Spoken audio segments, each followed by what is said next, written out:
ದೇವರ ಈ ಸಂದೇಶದ ಶಿರೋನಾಮೆ ದೇವರ ಕಾರ್ಯಗಳ ಶ್ರೇಷ್ಠತೆ. ಏನ್ರಿ? ದೇವರ ಕಾರ್ಯಗಳ ಶ್ರೇಷ್ಠತೆ.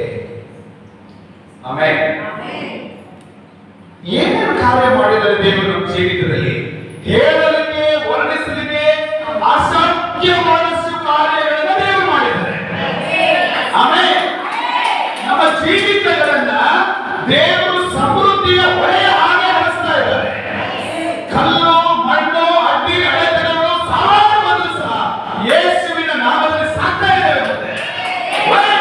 ಕಾರಣ ಏನಂದ್ರೆ ನಾನು ಮುಂದೆ ನಿಂತುಕೊಂಡಿರೋದು ನನ್ನ ಯೇಸು. ಆಮೆನ್. ಪ್ರೀತಿಯ ದೇವರ ಮಕ್ಕಳೇ, ಕಷ್ಟಗಳು ಎದುರಾದಾಗ, ರೋಗಗಳು ಎದುರಾದಾಗ, ಸಮಸ್ಯೆಗಳು ಎದುರಾದಾಗ, ತೊಂದರೆಗಳು ಎದುರಾದಾಗ, ಆಪತ್ತುಗಳು ಎದುರಾದಾಗ, ಅಪಾಯಗಳು ಎದುರಾದಾಗ, ಸೋಲುಗಳು ಎದುರಾದಾಗ, ಸಾಲಗಳು ಎದುರಾದಾಗ, ದೇವರೇ ನನ್ನ ಮುಂದುಗಡೆ ಯಾರಿದ್ದಾರಪ್ಪ? ನನ್ನ ಮುಂದುಗಡೆ ಸಾಲ ಇದೆ, ನನ್ನ ಮುಂದುಗಡೆ ಸಮಸ್ಯೆ ಇದೆ, ನನ್ನ ಮುಂದುಗಡೆ ಕಷ್ಟ ಇದೆ, ನನ್ನ ಮುಂದುಗಡೆ ಸಂಕಟ ಇದೆ, ನನ್ನ ಮುಂದುಗಡೆ ರೋಗ ಇದೆ, ನನ್ನ ಮುಂದುಗಡೆ ಸಾಲ ಇದೆ, ಬಿಡಬೇಡಿ. ನನ್ನ ಮುಂದುಗಡೆ ಭೂಮಿ ಆಕಾಶ ಉಂಟು ಮಾಡಿದ ದೇವರಿದ್ದಾನೆ. ಆಮೆನ್. ಆಮೆನ್. ಯಾರಿರ್ಬೇಕು ನಮ್ಮ ಮುಂದುಗಡೆ? ಯೇಸು ಸ್ವಾಮಿ. ಆಮೆನ್. ಹಲ್ಲೆಲೂಯಾ. ದೇವರ ಕಾರ್ಯಗಳು ಅವರ ಶ್ರೇಷ್ಠತೆಯನ್ನು ಗೊತ್ತಾಗ್ತದೆ. Amen. Hallelujah. One more time ನಿಮಗೆ ನೆನಪು ಮಾಡ್ತೇನೆ. ಏನು ನೆನಪು ಮಾಡ್ತೇನೆ? ಯೋಸೇಫನನ್ನು ನೆನಪು ಮಾಡ್ತೇನೆ. ಯೋಸೇಫ್ ಚಿಕ್ಕ ಪ್ರಾಯದಲ್ಲಿ ತಾಯಿಯನ್ನು ಕಳೆದವನು. ಯೋಸೇಫ್ ಚಿಕ್ಕ ಪ್ರಾಯದಲ್ಲಿ ಕರ್ತನನ್ನು ದೃಷ್ಟಿಸಿದನು. ಅಂದ್ರೆ ಅವನ ನಿರೀಕ್ಷೆ ದೇವರ ಮೇಲೆ ಇದೆ. ಆಮೆನ್. ನಮ್ಮ ಕಡೆ ಇದ್ದೀರಾ ನೀವು? ಅದೇ ಯೋಸೇಫ್ ದೇವರ ಮೇಲೆ ಭರವಸೆ ಮಾಡುವಂತ ಯೋಸೇಫನಿಗೆ ಸ್ವತಃ ಒಡ ಹುಟ್ಟಿದವರಿಂದ ಅಪಾಯಗಳು ಎದುರಾಗ್ತದೆ. S S. ಯಾರಿಂದ ಅಪಾಯ? ಒಡ ಹುಟ್ಟಿದವರಿಂದ. ಸ್ವಂತ ಅಣ್ಣದ್ರಿಂದ ಅಪಾಯ ಎದುರಿಸ್ತಾರೆ. ಎಂತಹ ಅಪಾಯ? ಅಲ್ಲಿ ಅವನನ್ನ ಶಿಕ್ಷಿಸ್ತಾರೆ, ಒಂದು ಗುಂಡಿಯಲ್ಲಿ ಹಾಕ್ತಾರೆ, ಅಲ್ಲಿಂದ ಅವನನ್ನ ಮಾರ್ತಾರೆ. ಹಲ್ಲೆಲೂಯಾ. ಗಮನ ಹರಿಸಿ. ಅಲ್ಲಿಂದ ಪೋಟಿಫರನ ಬಳಿಯಲ್ಲಿ ಕೊಟ್ಟಿ ಇಲ್ಲಿಂದ ಮಾರಿದ್ರು, ಅಲ್ಲಿಂದ ತಗೊಂಡೋಗಿ ಅವನು ಇನ್ನೊಬ್ಬರಿಗೆ ಮಾರಿದ. ಅಂದ್ರೆ ಜೀವಿತದ ನೆಲೆನೇ ಗೊತ್ತಿದ್ದಂಗೆ ಅವನ ಜೀವನದಲ್ಲಿ ಅಡ್ಡಿಗಳು, ತಕರಾರು, ಸಮಸ್ಯೆಗಳು ಎದುರಾಗ್ತವೆ. ಹಲ್ಲೆಲೂಯಾ. ಆದರೆ ಈ ಸಮಸ್ಯೆ ನೋಡೋದು ಹೇಳ್ಬಹುದು, ಈ ಅಮ್ಮ ದಿನ ಚರ್ಚೆಗೆ ಹೋಗ್ತಾಳೆ, ಪ್ರಾರ್ಥನೆ ಮಾಡ್ತಾಳೆ, ಆದ್ರೂ ಈ ಅಮ್ಮಗೆ ಯಾಕೆ ಕಷ್ಟ ಇದೆ? ಈ ಅಮ್ಮ ಭಕ್ತಿವಂತರಾಗಿದ್ದಾಳೆ, ಆದ್ರೂ ಈ ಅಮ್ಮಗೆ ಯಾಕೆ ಸಮಸ್ಯೆ ಇದೆ? ಬಾಯ್, ಇವ್ರಿಗೆ ಯಾಕೆ ತೊಂದರೆ ಇದೆ? ಇವ್ರಿಗೆ ಯಾಕೆ ಕಷ್ಟ ಇದೆ? ಇವ್ರಿಗೆ ಯಾಕೆ ಸಾಲ ಇದೆ? ಇವ್ರಿಗೆ ಯಾಕೆ ಶೋಧನೆ ಇದೆ? ಮಾತಾಡ್ತಾರೆ. ಹಲ್ಲೆಲೂಯಾ. ಆದ್ರೆ ಯೋಸೇಫನು ಅವನ ಲೈಫ್ ನಲ್ಲಿ ಮಾತಾಡುವ ಮಾತುಗಳಿಗೆ, ಆಲೋಚನೆ ಮಾಡುವ ಆಲೋಚನೆಗಾರರಿಗೆ ತನ್ನ ಕಾರ್ಯಗಳನ್ನು ಒಪ್ಪಿಸಿಕೊಳ್ಳಲಿಲ್ಲ. ಆದ್ರೆ ಅವನ ನಿರೀಕ್ಷೆ, ಅವನ ನಂಬಿಕೆ, ಅವನ ಭಕ್ತಿ, ಅವನ ಭಯ, ಅವನ ಕಾರ್ಯಗಳು ಯಾರ ಮೇಲೆ ಇತ್ತು? ಸರ್ವಶಕ್ತನಾದ ದೇವರ ಮೇಲೆ. ಆಮೆನ್. ಆಮೆನ್. ನನ್ನ ಪ್ರೀತಿಯ ದೇವರ ಮಕ್ಕಳೇ, ಶ್ರೀನಿ ಗಮನಿಸಲಿ. ಈ ಕಡೆ ನನ್ನ ಕಡೆ ಗಮನ ಇರಲಿ ನಿಮಗೆ. ಅಲ್ಲಿ ಹೋದ್ಮೇಲೆ ಅಲ್ಲಿಯೂ ಸಹ ಆ ಅಧಿಕಾರಿಯ ಮನೆಯಲ್ಲಿ ಅವರಿಗೆ ಆಪತ್ತು ಎದುರಾಯಿತು. ಕರೆಕ್ಟಾ? ಇಲ್ಲಿ ಸ್ವಂತ ಮನೆಯಲ್ಲಿ ಎದುರಾಯಿತು. ಚಿಕ್ಕ ಪ್ರಾಯದಲ್ಲಿ ತಾಯಿಯನ್ನು ಸತ್ತೋದು. ತಂದೆಯ ಪ್ರೀತಿ ಪಡಿಬೇಕು, ತಂದೆಯ ಜೊತೆಯಲ್ಲಿ ಚೆನ್ನಾಗಿರ್ಬೇಕು, ತಂದೆ ಬಹಳ ಪ್ರೀತಿ ಮಾಡ್ತಾರೆ ಅವನಿಗೆ. ಆದ್ರೆ ಆ ಪ್ರೀತಿಗೂ ಸಹ ಒಳ ಹುಟ್ಟಿದವರು ಕಣ್ಣ ಹಾಕಿದ್ರು. ಅಲ್ಲಿ ತೊಂದರೆ. ಆ ಒಳ ಹುಟ್ಟಿದವರು ಬಂದ್ಬಿಟ್ಟು ಅಪ್ಪನ ಮುಂದೆ ಹೇಳ್ತಾರೆ, ನೀನು ಬುದ್ಧಿ ಕೊಟ್ಟು ಕಳಿಸಿದೆಯಲ್ಲ ನನ್ನ ತಮ್ಮ, ನಿನ್ನ ಮಗ, ಅವನನ್ನು ಯಾವುದೋ ಕಾಡು ಮೃಗ ಪ್ರಾಣಿ ಅವನನ್ನು ತಿಂದು ಬಿಟ್ಟಿದೆ.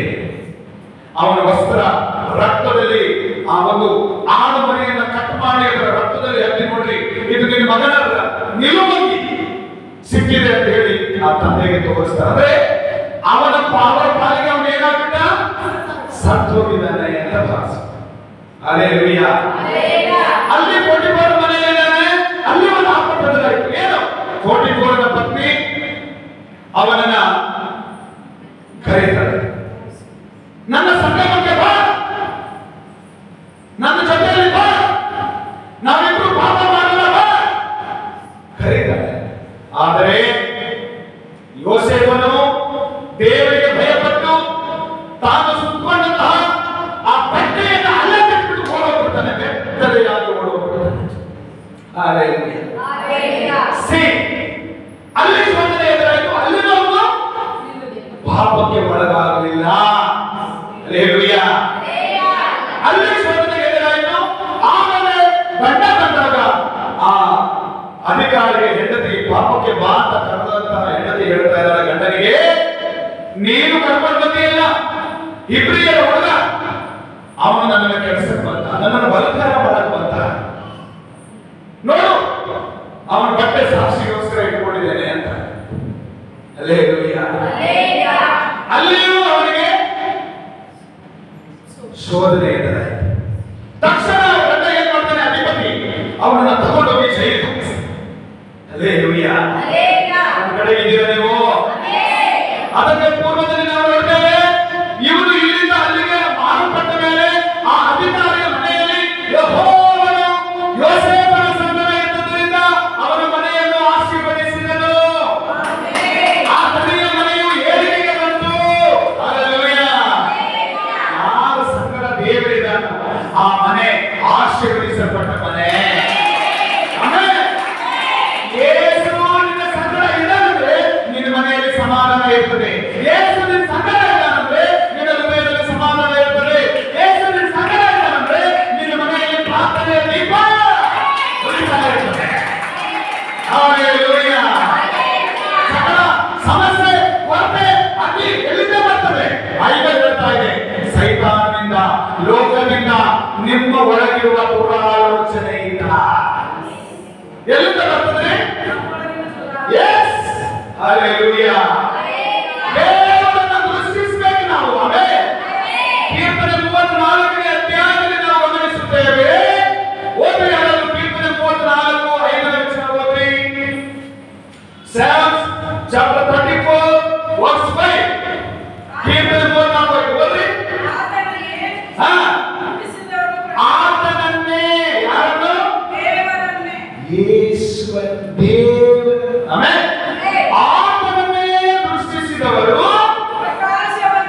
ಏನು ಹೊಂದಿದ್ರು? ಪ್ರಕಾಶವನ್ನು ಹೊಂದಿದ್ರು. ಅವರ ಮುಖವು ಲಜ್ಜೆಯಿಂದ ಕೆಡುವುದೇ ಇಲ್ಲ. Amen, amen, amen. ಹಲ್ಲೆಲೂಯಾ. ಯಾರನ್ನು ದೃಷ್ಟಿಸಬೇಕಮ್ಮ? ಪಕ್ಕದವರಿಗೆ ಯಾರನ್ನು ದೃಷ್ಟಿಸಬೇಕು? ಪಕ್ಕದವರ ಸಮಸ್ಯೆಯಲ್ಲಿ ದೇವರನ್ನು ದೃಷ್ಟಿಸು. ಕೈ ಇದೆ ಅಲ್ವಾ? ನಾನು ಹೇಳಿದ ಅರ್ಥ ಆಯ್ತಲ್ವಾ? ನಾನು ಏನ್ ಹೇಳಿದೆ? ಹೌದಲ್ರಿ? ನಾನು ಸುಮ್ಮನೆ ಹೇಳಂತ. ಹಲ್ಲೆಲೂಯಾ. ಇದಕ್ಕೆ ಮುಂಚಿತವಾಗಿ ನಿಮಗೊಂದು ವಚನ ಓದಿಸ್ತೇನೆ. ಬಹಳ ಸರಿ ನಾವು ಹೇಳಿ ಮಾಡಿದ್ದೇವೆ. ಅಪೊಸ್ತಲ ಕೃತ್ಯಗಳು 3ನೇ ಅಧ್ಯಾಯ 23ನೇ ವಚನ. Acts chapter 3 verse 23. Acts chapter 3 verse 23. ಅಪೊಸ್ತಲ ಕೃತ್ಯಗಳು ಅಧ್ಯಾಯ 3 ವಾಕ್ಯ 23. ಓದಿ ಯಾರಾದರೂ?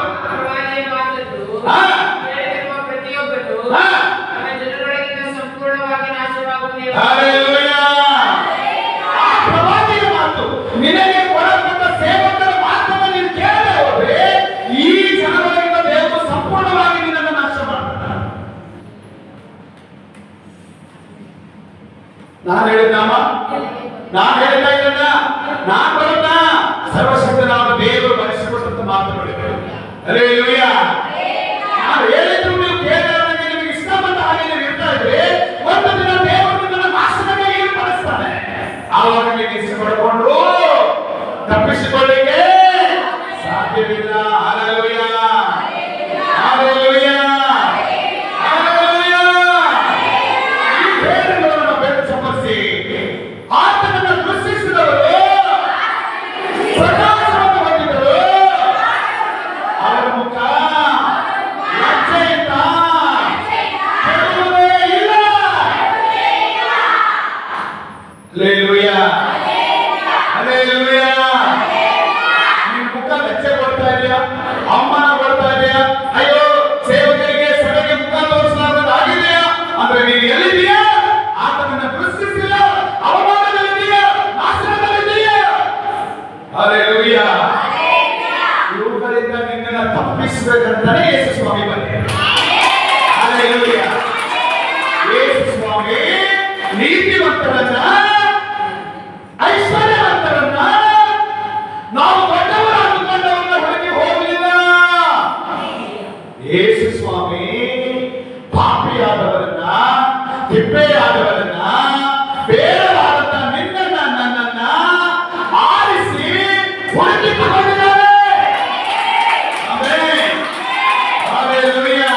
ಶ್ರೇಷ್ಠತೆಗೆ ಒಳಪಡುವವರು.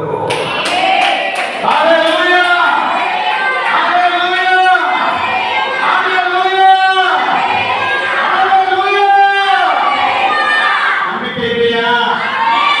ವಾಕ್ಯದಲ್ಲಿ ಆತನನ್ನು ದೃಷ್ಟಿಸಿದವರು ಯಾರನ್ನ? ಯೇಸುವನ್ನ. ಆ ಭೂಮಿ ಆಕಾಶ ಉಂಟು ಮಾಡಿದ ಆ ಭಗವಂತನನ್ನ ದೃಷ್ಟಿಸಿದವರು, ಸಕಲವನ್ನು ನಿರ್ಮಾಣ ಮಾಡಿದ ಸೃಷ್ಟಿಕರ್ತನನ್ನ ದೃಷ್ಟಿಸುವವರು, ಎಲ್ಲರಿಗೂ ಆತ್ಮಗಳನ್ನು ಕೊಟ್ಟಂತಹ ಪರಮಾತ್ಮನನ್ನ ದೃಷ್ಟಿಸುವುದು. ಆಮೆನ್. ಭಾಗ್ಯಕರವಾದ ಸಂಗತಿ. ಹಲ್ಲೆಲೂಯಾ. ಒಮ್ಮೆ 3 ಮರಗಳು ಬಹಳ ಚೆನ್ನಾಗಿ ಬೆಳೆದಿದ್ವಂತೆ. ಏನಮ್ಮ? ಏನಕ್ಕ? 3 ಮರ ಅಲ್ಲೇ ಪಕ್ಕದಲ್ಲಿ 3 ಮರಗಳು ಬಹಳ ಸಮೃದ್ಧಿಯಾಗಿ ಬೆಳೆದಿದ್ದವು. 3 ಮರಗಳು ಮಾತಾಡ್ಕೊಳ್ತಾ ಇರ್ತವೆ.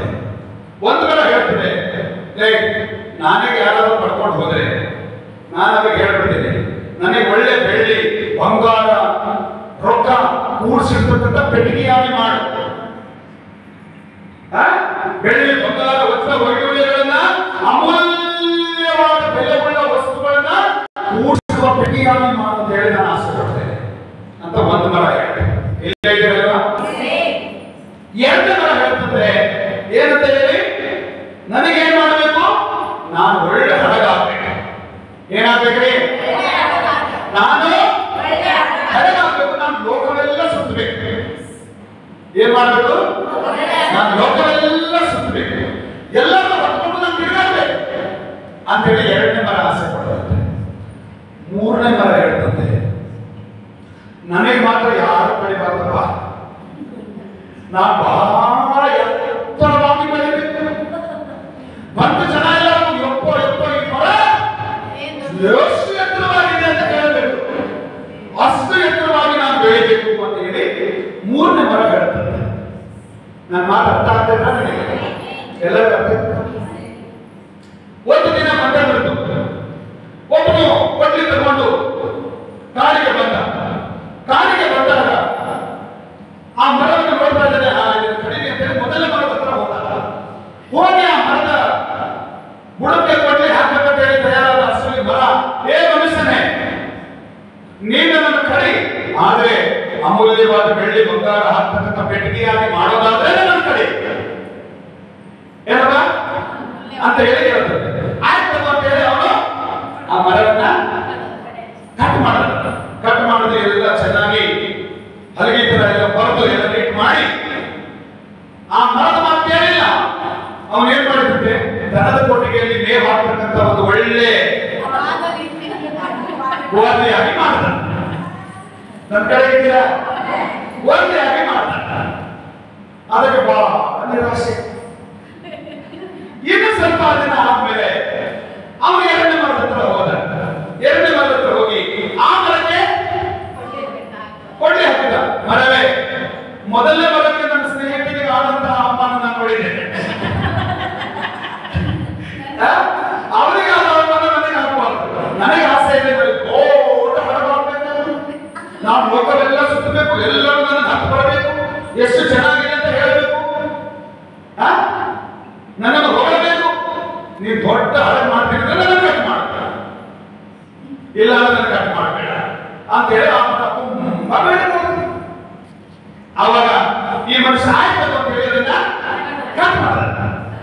ಕಟ್ ಮಾಡಿದ್ಮೇಲೆ ಆ ಮನುಷ್ಯ ಏನ್ ಮಾಡ್ದ, ಆ ಒಂದೇ ಮರದ ಕೊಟ್ಟು ಹಳೆ ಮಾಡಕ್ ಹೋಗಲ್ಲ, ಅದಕ್ಕೆ ಮತ್ತೆ ಚಿಕ್ಕ ಗೋಣಿ ಮಾಡ. ಅದು ನಿರಾಸೆ. ನನಗೆ ಲೋಕವೆಲ್ಲ ತಿರುಗಾಡಬೇಕು ಅನ್ಕೊಂಡೆ, ಅದು ಒಂದು ಸಣ್ಣ ನೀರೇ ಬಿಟ್ಬಿಟ್ಟ ನನಗೆ ಅನ್ನೋದು ಆ ಮರಕ್ಕೆ ನಿರಾಸೆ. ಮೂರನೇ ಮರದ ಹತ್ರ ಬಂದ. ಸ್ವಲ್ಪ ದಿನ ಆದ್ಮೇಲೆ ಮೂರನೇ ಮರ ಕಟ್ ಮಾಡಬಾರ್ದು. ಏ ಮನುಷ್ಯನೇ, ನನ್ನನ್ನು ಮುಟ್ಟಬೇಡ, ಏನ್ ಮಾಡಬೇಡ, ಏನ್ ಮಾಡಬೇಡ, ನನ್ನನ್ನು ಮುಟ್ಟಬೇಡ. ಯಾಕಂದ್ರೆ ನಾನು ಬಹಳ ಅದ್ಭುತವಾಗಿ ಬೆಳೀಬೇಕಂತ ಇದ್ದೀನಿ. ಏನಪ್ಪ, ಬಹಳ ಚೆನ್ನಾಗಿ ನಾನು ದೊಡ್ಡದಾಗಿ ಬೆಳೀಬೇಕಂತ ಇದ್ದೀನಿ, ನನಗೆ ಮುಟ್ಟಬೇಡ. ಅದಕ್ಕೆ ಅದ್ರ ಮಾತು ಕೇಳೋದಕ್ಕೆ ಅವನು ಏನ್ ಮಾಡ, ಕಟ್ ಮಾಡಬೇಡ. ಕಟ್ ಮಾಡಿ ಹಲಗೆ ತರ ಮಾಡಿ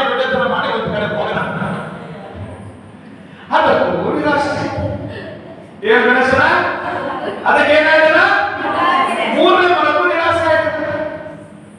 ಹಲ್ಲೆಲೂಯಾ. ಏನಾಯ್ತು ಬ್ರದರ್? ಮೂರು ಮರದ ಆಸೆಗೂ ನಿರಾಸೆ ಆಯ್ತು. ಹಲ್ಲೆಲೂಯಾ. ಒಂದು ದಿನ ಸ್ವಲ್ಪ ದಿನಗಳು ಕಳೆದೋಯ್ತು. ಒಂದಿನ ಬಂದ್ಬಿಟ್ಟು ಮರಿಯಳಿಗೆ ಗರ್ಭಧಾರಣೆ ಆಯಿತು. ಮರಿಯಳಿಗೆ ಹೆರಿಗೆ ನೋವು ಚಾಲು ಆಯಿತು. ಮರಿಯಳು ಹೋಗ್ತಾಳೆ, ಕಥೆಗಳಿಂದ ತಟ್ಟಾಳೆ, ಕಥೆ. ಆವಾಗ ಮರಿಯಳು ಯೋಸೇಫನಿಗೆ ಹೇಳಿದ್ರು, ಗೋಧಿ ಒಳಗಡೆ ಹೋಗ್ತಾರೆ. ಆ ದನದ ಕೊಟ್ಟಿಗೆಯಲ್ಲಿ ಡೆಲಿವರಿ ಆಗ್ತಾರೆ. ಆ ಕೂಸನ್ನ ಗೋಧಲಿಯಲ್ಲಿ ಮಲಗಿಸ್ತಾರೆ. ಇಲ್ಲೇ ಇದ್ದೀರಾ? ಆವಾಗ ಆ ಗೋಧಲಿ ಮೊದಲೇ ಮರ, ಆ ಮರಕ್ಕೆ ತುಂಬಾ ಆನಂದ. ಏನು? ನಾನು ಬೆಳ್ಳಿ ಬಂಗಾರ ಅಮೂಲ್ಯವಾದ ವಜ್ರ ವೈಡೂರ್ಯದಿಂದ ತುಂಬ ಪಡೆದೆಂಬ ಆಸೆ ಪಟ್ಟೆ. ಆದ್ರೆ ಬೆಳ್ಳಿ ಬಂಗಾರ ವಜ್ರ ವೈಡೂರ್ಯಗಳನ್ನು ಉಂಟು ಮಾಡಿದ ದೇವರೇ ನನ್ನಲ್ಲಿ ಒಳಗಿದ್ದಾನೆ.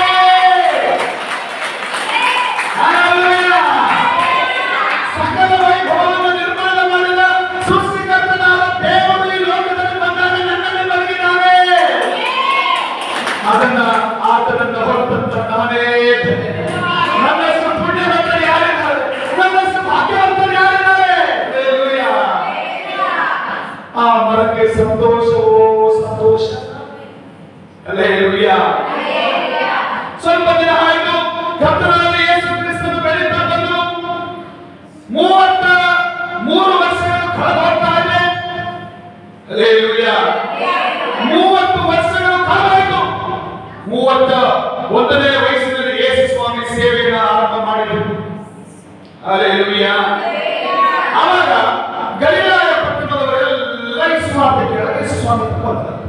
ಉಪದೇಶ ಕೇಳಕ್ಕೆ, ವಾಕ್ಯ ಕೇಳಕ್ಕೆ ಯೇಸುವಿನ ಬಳಿಯಲ್ಲಿ ಬಂದರು. ಎಲ್ಲೇ ಇದ್ದೀರಾ? ಹಲ್ಲೆಲೂಯಾ. ಜನ ತುಂಬಿಬಿಟ್ರು ಎಲ್ಲ. ಅವಾಗ ಯೇಸು ಏನ್ ಮಾಡಿದಂತೆ, ಆ ಸಣ್ಣ ದೋಣಿಯನ್ನು ಹತ್ತಿಬಿಟ್ಟು ಅವರಿಗೆಲ್ಲ ಸುವಾರ್ತಿಸ್ತಾರೆ. ಆ ಸಣ್ಣ ದೋಣಿಯನ್ನು ಹತ್ತಿಬಿಟ್ಟು ಯೇಸು ಏನ್ ಮಾಡಿದ್ರು? ಅವರಿಗೆಲ್ಲ ದೇವರ ಮಾತುಗಳನ್ನು ಬೋಧನೆ ಮಾಡಿದ್ರು. ಆವಾಗ ಆ ದೋಣಿ ಹೇಳುತ್ತದೆ, 2ನೇ ಮರದಿಂದ ಮಾಡಲ್ಪಟ್ಟ ದೋಣಿ ಹೇಳುತ್ತದೆ, ಅಯ್ಯೋ ಲೋಕವನ್ನೇ ತಿರುಗಬೇಕಂತ ಆಸೆ ಪಟ್ಟೆ, ಎಲ್ಲ ಜನರನ್ನು ಒಪ್ಪಬೇಕಂತ ಆಸೆ ಪಟ್ಟೆ. ಆದರೆ ಲೋಕವನ್ನು ಉಂಟು ಮಾಡಿದ, ಸಮಸ್ತ ಜನರನ್ನು ಉಂಟು ಮಾಡಿದ, ಲೋಕವನ್ನೇ ಬಲ್ಲವನಾದ ದೇವರು ನನ್ನಲ್ಲಿ ನಿಂತಿದ್ದಾನೆ. ನಾನೇ ಧನ್ಯ. ಏನ್ರಿ? ನಾನೇ ಧನ್ಯ. ಹಲ್ಲೆಲೂಯಾ. ಎರಡನೇ ದೋಣಿಗೂ ವಿಪರೀತವಾದ ಸಂತೋಷ. ಅಯ್ಯೋ ಲೋಕವನ್ನೇ ತಿರುಗಿದ, ಲೋಕವನ್ನೇ ಉಂಟು ಮಾಡಿದ ಯೇಸು ರಕ್ಷಕ, ಜಗತ್ ರಕ್ಷಕನು ನನ್ನಲ್ಲಿದ್ದಾನೆ. ನನಗೆ ಇದಕ್ಕಿಂತ ಮತ್ತೆ ಬೇಕು. ಎರಡನೇ ದೋಣಿಗೆ ದೊಡ್ಡ ಭಾಗ. ಖುಷಿ ಆಯ್ತಾ? ಈ 3ನೇ ವರ್ಗತೆ. ಹಲ್ಲೆಲೂಯಾ. 33 ವರ್ಷ ಸೇವೆ ಮಾಡಿದೆ. ಯೇಸುವನ್ನ ಕೊರಡೆಗಳಿಂದ ಹೊಡೆದ್ರು, ಹಿಂಸೆ ಪಡಿಸಿದ್ರು, ಬಾಧೆ ಪಡಿಸಿದ್ರು. ಅಲ್ಲಿನ ರಾಜ್ಯಪಾಲರಿಂದ ಅಪ್ಪಣೆ ಪಡೆದ್ರು, ಏನಂತೇಳಿ ಈತನನ್ನ ಶಿಲುಬೆಗೆ ಹಾಕಬೇಕು. ಆವಾಗ ಜನ ಏನ್ ಮಾಡಿದ್ರು? ಹೋಗಿ ಅಲ್ಲಿ ಬಿದ್ದಂತಹ ಆ ಹಲಗೆಗಳನ್ನು ತಗೊಂಡು ಬಂದ್ರು. ಯಾವ ಮರದ ಸಂಗತಿ ಇದು? 3ನೇ ಮರದ ಸಂಗತಿ. ಹಲಗೆ ತಗೊಂಡ್ಬಂದ್ರು. ಅದನ್ನು ಬೆಳಕೊಂಡು ಶಿಲುಬೆ ಮಾಡಿದ್ರು. ಶಿಲುಬೆ ಮಾಡಿ ಆ ಶಿಲುಬೆಯ ಮೇಲೆ ಎತ್ತರವಾದ ಜಾಗದಲ್ಲಿ ಲೋಕ ರಕ್ಷಕನನ್ನು ತೂಗು ಹಾಕಿದ್ರು. ಅವಾಗ ಆ 3ನೇ ಮರ ಸಂತೋಷ ಪಡ್ತದೆ. ನಾನು ಅಂದ್ಕೊಂಡೆ, ನಾನು ಎತ್ತರವಾಗಿ ಬೆಳಿಬೇಕು, ನನ್ನನ್ನು ಯಾರು ಮುಟ್ಟಬಾರ್ದು ಅಂತ ಹೇಳಿ. ಆದರೆ ನನ್ನನ್ನು ಉಂಟು ಮಾಡಿದಂತಹ ಲೋಕ ರಕ್ಷಕನು ನನ್ನಲ್ಲಿ ನೇತಾಡ್ತಾ ಇದ್ದಾನೆ. ಹಲ್ಲೆಲೂಯಾ. ನಾನೇ ಧನ್ಯ. ಹಲ್ಲೆಲೂಯಾ. ನನ್ನ ಪ್ರೀತಿಯ ದೇವರ ಮಕ್ಕಳೇ, ಇದು ಮೂಲಕವಾಗಿ ನಿಮಗೆ ಏನು ಅರ್ಥ ಆಗ್ತಾ ಇದೆ? ಆಲೋಚನೆ ಮಾಡಿ ನೋಡ್ರಿ. ನನಗೆಲ್ಲ ಬೇಕು, ನನಗೆ ಅದು ಬೇಕು, ಇದು ಬೇಕು ಅಂತ ಹೋರಾಡ್ತೀವಿ ನಾವು ಜೀವನದಲ್ಲಿ. ಹಲ್ಲೆಲೂಯಾ. ನಿನ್ನೊಳಗೆ ಯೇಸು ಇದ್ದಾನ? ನಿನ್ನೊಳಗೆ ಯೇಸು ಇರುವುದಾದ್ರೆ ನೀನೇ ಧನ್ಯ. ಆಮೇಲೆ ಲೋಕ ಎಲ್ಲ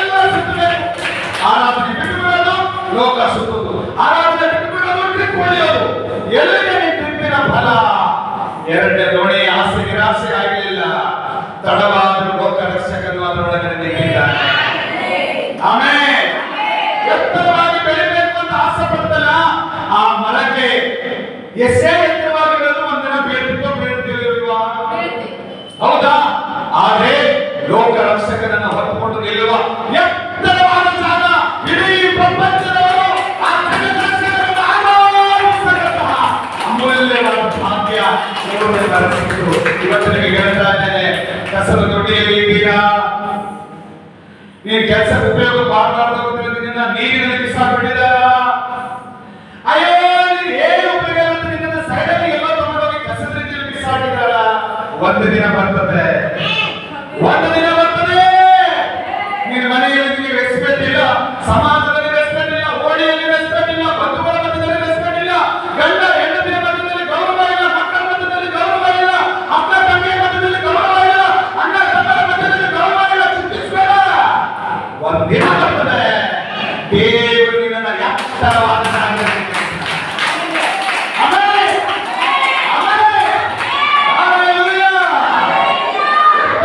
ಜಾಗದಲ್ಲಿ ನಿಲ್ಲಬೇಕಾದ್ರೆ ನೀನಿರುವ ಸ್ಥಳವನ್ನು ಮರಿಬೇಡ. ನಿನಗೋಸ್ಕರ ಪ್ರಾರ್ಥನೆ ಮಾಡೋದು ಮರಿಬೇಡ. ನಿನಗೆ ವಾಕ್ಯದಲ್ಲಿ ದೇವಸ್ಥಾನವನ್ನು ಮರಿಬೇಡ. ನಿನ್ನ ಆಶೀರ್ವಾದ ಮಾಡಿದ ದೇವರನ್ನು ಮರಿಬೇಡ. Hallelujah, hallelujah. ಆತನ ಪಾದವನ್ನು ಬಿಗಿಯಾಗಿರಿ. Amen, hallelujah, hallelujah, hallelujah. ದೇವರ ಕಾರ್ಯದ ಶ್ರೇಷ್ಠತೆ. ಆ ಮರದ ಕಾರ್ಯ ಬೇರೆ ಇತ್ತು, ದೇವರ ಕಾರ್ಯ ಬೇರೆ ಇತ್ತು. ನಿನ್ನ ಆಲೋಚನೆ ಬೇರೆ. ಇವತ್ತು ಎಲ್ಲ ಮಾಡಿದ್ರೆ ಆಗಲ್ಲ, ಎಲ್ಲರೂ ಹೋಗ್ತಾರೆ. ಇವತ್ತು ಚೆನ್ನಾಗ ಯಾರೋ ಪಕ್ಕದಲ್ಲಿ ಬಂದು ನಾನು ಅಲ್ಲಿ ಹೋಗ್ತಾ ಬಾಯಿ ಮಾಡ ಅಂದ್ರೆ ಅಲ್ಲಿ ಹೋಗ್ಬಿಡ್ತಾರೆ. ಹೆಂಗ ಭಾಷೆ ಗೊತ್ತಿಲ್ಲ. ನೀನು ಬಾಧೆಯಲ್ಲಿ ಇದ್ದಾಗ ನಿನಗೆ ಪ್ರೇಯರ್ ಮಾಡೋದವರ ಹಲ್ಲೆಲೂಯಾ, ಆಲೋಚನೆ ಮಾಡು. ಅವ್ರು ಹೇಳ್ತಾರೆ ಅಲ್ಲಿ ಹೋಗೋಣ ಇಲ್ಲಿ ಹೋಗೋಣ. ನಿನ್ನನ್ನು ಉಂಟು ಮಾಡಿದ ದೇವರನ್ನು ಮರಿಬೇಡ. ನಿನಗೆ ರೂಪ ಕೊಟ್ಟ ದೇವರನ್ನು ಮರಿಬೇಡ. ನಿನಗೆ ಆಕಾರ ಕೊಟ್ಟ ದೇವರನ್ನು ಮರಿಬೇಡ. ನಿಮ್ಮ ಊರಲ್ಲಿ ಯಾವುದೋ ಒಂದು ಚಂಡಮ್ಮ ಇಲ್ಲ ಅಂದ್ರೆ ಆ ಚಂಡಮ್ಮ ಜೊತೆಯಲ್ಲಿ ದೇವರಿಲ್ಲ, ನಿನ್ನ ಜೊತೆಗಿರುವ ದೇವರನ್ನ ಮೊದಲು ತಿರುಗು.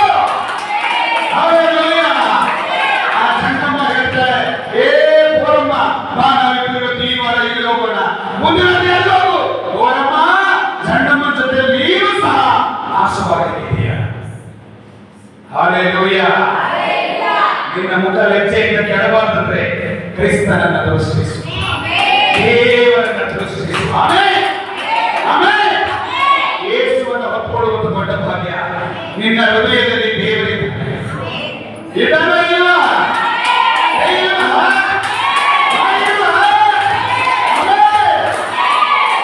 ಹೃದಯದಲ್ಲಿರುವ ದೇವರನ್ನು ಮರಿಬೇಡ. ನಿನ್ನ ಹೃದಯವನ್ನು ಉಂಟು ಮಾಡಿದ ದೇವರನ್ನು ಮರಿಬೇಡ. Hallelujah, hallelujah, hallelujah, hallelujah. ನಿನಗೆ ಬರ್ತಕ್ಕಂಥ ವಿಪತ್ತುಗಳಿಗೆ ಹೆದರಬೇಡ. ದೇವರ ಕಾರ್ಯ ನೋಡಿ. ಸಾಮ್ಸ್ 92:11. 92ನೇ ಕೀರ್ತನೆ 11ನೇ ವಚನ. ಕೀರ್ತನೆ 92:11. Read first. ನನ್ನ ಶತ್ರುಗಳಿಗೆ ಉಂಟಾದ ದುರ್ಗತಿಯನ್ನು ಕಣ್ಣಾರೆ ಕಂಡಿದ್ದೇನೆ. ಹಲ್ಲೆಲೂಯಾ. ನನಗೆ ವಿರೋಧವಾಗಿ ಎದ್ದವರ ವಿಪತ್ತನ್ನು ಕಿವಿಯಾರೆ ಕೇಳಿದ್ದೇನೆ. Amen, amen. ಗೀತಾರ್ ಗಮನಿಸು. ನನಗೆ ಬಂದಂತಹ ವಿರೋಧಿಗಳು ಪೀಡಿಕೆಯನ್ನು ನಾನು ಏನ್ ಮಾಡಿದ್ದೇನೆ? ಪಕ್ಕದಲ್ಲಿ ಹೇಳಿ, ನಾನು ಕಣ್ಣಾರೆ ನೋಡಿದ್ದೇನೆ. ಏನ್ ಮಾಡಿದ್ದೇವೆ? ನೀನು ನೋಡಲಿಕ್ಕೆ ಕಾರಣ ಏನು? ನನ್ನ ಯೇಸು.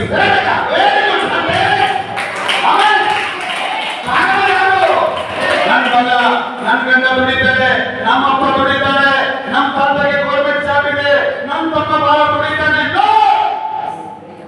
ಕಾರಣ ಯಾರಂದ್ರೆ ನನ್ನ ದೇವರಾದ ಯೇಸು ಕ್ರಿಸ್ತ, ಭಗವಂತನಾಗಿ ನನ್ನ ಕಣ್ಣಿಟ್ಟಿರುವ ದೇವರು. ಹಲ್ಲೆಲೂಯಾ.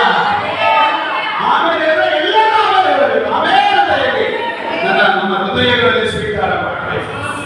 ಆಮೇಲೆ ನನ್ನ ಶತ್ರುಗಳಿಗೆ ಉಂಟಾದ ದುರ್ಗತಿಯನ್ನು ಜೋರಾಗಿ ಆಮೇಲೆ ಏನ್ ಮಾಡಿದ್ದೇನೆ? ಆಮೆನ್. ಕಣ್ಣಾರೆ ನೋಡಿದ್ದೇನೆ. ಕಾರಣ ನನ್ನೆಲ್ಲ ಆಶೀರ್ವಾದಕ್ಕೂ ಯೇಸುವೇ ನೀವೇ ಕಾರಣ. ನನ್ನೆಲ್ಲ ಅಭಿವೃದ್ಧಿಗೂ ಯೇಸುವೇ ನೀವೇ ಕಾರಣ. ಕಾರಣ ಯಾರು? ನೀನು ಕೊಟ್ಟ ಆಶೀರ್ವಾದಕ್ಕೆ ಕಾರಣ ಯಾರು? ನಾನು ಕೇಳಿದೆ, ನಾನು ನಡೆದೆ, ನಾನು ಮಾಡಿದೆ, ನಾನು ಬಿಟ್ಟೆ.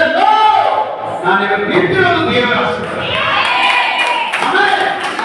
ನಾನು ನಿಂತಿರೋದು ನನ್ನ ದೇವರು. ಆಮೆನ್. ಆಮೆನ್.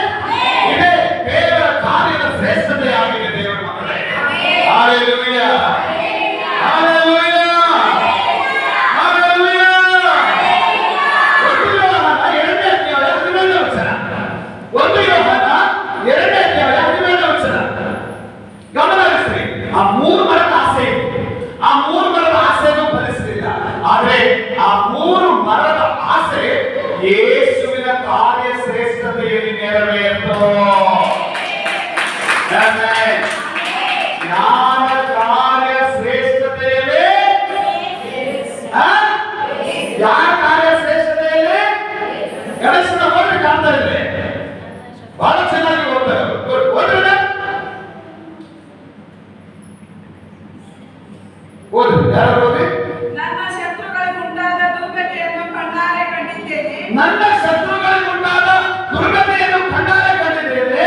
ನನಗೆ ವಿರುದ್ಧವಾಗಿ ಎಂದವರ ವಿಪತ್ತನ್ನು ಕಿವಿಯಾರೆ ಕೇಳಿದ್ದೇನೆ. ಒಂದು ಯೋಹಾನ 5:6. ಆಮೇಲೆ ನನ್ನ ಶತ್ರುಗಳಿಗುಂಟಾದ ದುರ್ಗತಿಯನ್ನು ಕಣ್ಣಾರೆ ಕಂಡಿದ್ದೇನೆ. ನನಗೆ ವಿರೋಧವಾಗಿ ಎಂದವರ ವಿಪತ್ತನ್ನು ಕಿವಿಯಾರೆ ಕೇಳಿದ್ದೇನೆ. ಈಗ ಒಂದು ಯೋಹಾನ 2:17. ಹಲ್ಲೆಲೂಯಾ. ಸ್ವಲ್ಪ ಗಮನ ಹರಿಸಿ. ನಿನ್ನ ಶತ್ರುಗಳಂದ್ರೆ ಯಾರು? ಪ್ರಶ್ನೆ ನಿಮ್ಮೊಳಗೆ, ಉತ್ತರ ನಿಮ್ಮೊಳಗಡೆ ಇದೆ. ಆಮೇಲೆ ಅದು ವಾಕ್ಯ ಹೇಳ್ತಾ ಇದೆ, ದೇವರಿಗೆ ವಿರುದ್ಧವಾದ ಕಾರ್ಯಗಳೆಲ್ಲವೂ ದೇವಜನರಿಗೆ ಶತ್ರುತ್ವವಾಗಿದೆ. ಹಲ್ಲೆಲೂಯಾ. ಹಲ್ಲೆಲೂಯಾ. ನಾನು ಇವತ್ತಿನ ಹೇಳಿದ ಎಲ್ಲ ಪಡ್ಕೊಳ್ಳೋವರೆಗೂ ದೇವರು ದೇವರು ದೇವರು. ಸಿಕ್ಮೇಲೆ ನಾನೇ ದೇವರು ಬಿಟ್ಟಿಗೆ ಮನೆಯಲ್ಲ ಪ್ರಾರ್ಥನೆ ಮಾಡ್ಕೊಳ್ತೀನಿ. ಮನೆಯಲ್ಲೇ ಮಾಡ್ಕೊಳ್ಳೋದು ಆಗಿದ್ರೆ ಸಬ್ಬತ್ ದಿನದಲ್ಲಿ ಆಲಯ ಯಾಕಬೇಕು? My question. ಮನೆಯಲ್ಲೇ ನಾನು ಕೆಲಸ ಮಾಡಿದೆ. ಶರೀರದ ಕೊಲೆ ತಗಿಲಿಕ್ಕೆ ಗೊತ್ತಿರುವ ನಿನಗೆ ಆಲಯಕ್ಕೆ ಬಂದು ವಾಕ್ಯವನ್ನು ಕೇಳಿ ಹೃದಯದ ಕೊಲೆ ತಗಿಲಿಕ್ಕೆ ಗೊತ್ತಾಗಲ್ವಾ? ಹಲ್ಲೆಲೂಯಾ. ನಾನು ಫ್ರೈಡೆ ನಿಮಗೆ ಹೇಳಿದೆ, ಮಣ್ಣಿಂದ ಬಂದ ಬಾಡಿ. ಈ ಬಾಡಿ ಯಾವ್ದ್ರಿ? ಮಣ್ಣಿಂದಿದು. ಮಣ್ಣಿಂದ ಹೌದೇ ಇಲ್ಲ? ಮಣ್ಣಿಂದ ಹೌದೇ ಇಲ್ಲ? ಏನಾದ್ರು ವಿಷಯ ಹೇಳ್ಬಿಟ್ರೆ ಬ್ಯೂಟಿ ಪಾರ್ಲರ್ ನನಗೆ ನೀವು ಒಬ್ಬರೇ ನೋಡಮ್ಮ. ನಾನು ಬ್ಯೂಟಿ ಪಾರ್ಲರ್ಗೆ ಹೋಗೋದು. ಇಡೀ ಪ್ರಪಂಚದಲ್ಲಿ ನೀವು ಒಬ್ಬರಿಗೋಸ್ಕರ ಬ್ಯೂಟಿ ಪಾರ್ಲರ್ ಐತಿ. ಹೌದೇ ಇಲ್ಲ? ಹೌದೇ ಇಲ್ಲ? ಕಿರಾಣಿ ಅಂಗಡಿ ನಮ್ದೇ ಕಿರಾಣಿ. ಈಗ ಒಬ್ಬರೇ ಇಲ್ಲ ಕಿರಾಣಿ ಅಂಗಡಿ. ಬಟ್ಟೆ ನಿಂತು ಒಬ್ಬರೇ ಇಲ್ಲ ಬಟ್ಟೆ ಅಂಗಡಿ. ಹೋಟೆಲ್ ನಿಂತು ಒಂದೇ ಇಲ್ಲ ಹೋಟೆಲ್. ಅಂದ್ರೆ ಎಲ್ಲಿ ಇದ್ದಾರೆ ಅಂತ ಹೇಳಿದ್ರೆ ಇನ್ನೂ ಸತ್ಯದ ಒಳಗಡೆ ನಿಂತಿಲ್ಲ. ಹಲ್ಲೆಲೂಯಾ. ಹಲ್ಲೆಲೂಯಾ. ಸತ್ಯದ ಒಳಗಡೆ ನಿಂತವರಿಗೆ ಈ ವಚನ ರೀಡ್ ಮಾಡಿ. ಒಂದು ಯೋಹಾನ 2ನೇ ಅಧ್ಯಾಯ 17ನೇ ವಚನ. ಲೋಕವು ಅದರ ಆಸೆಯು ಗತಿಸಿ ಹೋಗುತ್ತದೆ. ಆದ್ರೆ ಇಲ್ಲಿಗೆ ಬಂತು ನೋಡಿ, ಇದು ನ್ಯೂ ಟಾಪಿಕ್. ಇದು ಸ್ವಲ್ಪ ಗಮನ ಹರಿಸಿ. ಲೋಕವು ಅದರ ಆಸೆಯು ಗತಿಸಿ ಹೋಗುತ್ತವೆ. ಅಂದ್ರೆ ಬಹುಸಂಖ್ಯೆ ಒಂದಲ್ಲ ಬಹಳಕ್ಕೆ ಹೋಗುತ್ತವೆ. ಲೋಕ ಅದರ ಆಸೆ. ಎಷ್ಟೇ ಮೇಕಪ್ ಮಾಡಲಿ, ಮಣ್ಣಾಗ ಹೋಗುವಾಗ ನನಗೆ ಮೇಕಪ್ ಮಾಡ್ಕೊಂಡು ಬಂದ್ರೆ ಮಾತ್ರ ಮಣ್ಣಾಗ ಬರುತ್ತೆ ಇಟ್ಕೊತೀನಿ. ಇಲ್ಲಾಂದ್ರೆ ತನಕ ಹೋಗ್ಬಿಡ್ತೀನಿ ಅಂತ ಮುಂದೆ ಹೇಳ್ತದ? ಭೀಮಪ್ಪ ಹೇಳ್ತದ? ಗಣೇಶನ ಹೇಳ್ತದ? ಯಾರ್ಯಾರು ಇದು? ಹಲ್ಲೆಲೂಯಾ. ಹೇಳ್ತದ? ಅಮ್ಮ ಹೇಳ್ತದೇನ್ರಿ? ಅಮ್ಮ ಹೇಳ್ತದ? ಹಲೋ, ಬೈಬಲ್ ಏನ್ ಕಲಿಸ್ತಾರೆ? ನಿನ್ನ ಹೃದಯವನ್ನು ಮೊದಲು ಅಲಂಕಾರ ಮಾಡ್ಕೋ. ಹೃದಯ ಅಲಂಕಾರ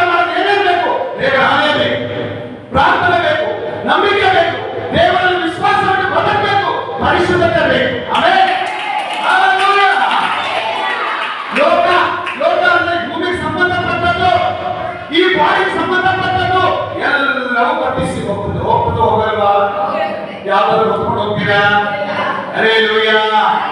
ಎಲ್ಲವೂ ಗತಿಸಿ ಹೋಗ್ತದೆ. ಲೋಕವು ಅದರ ಆಸೆ.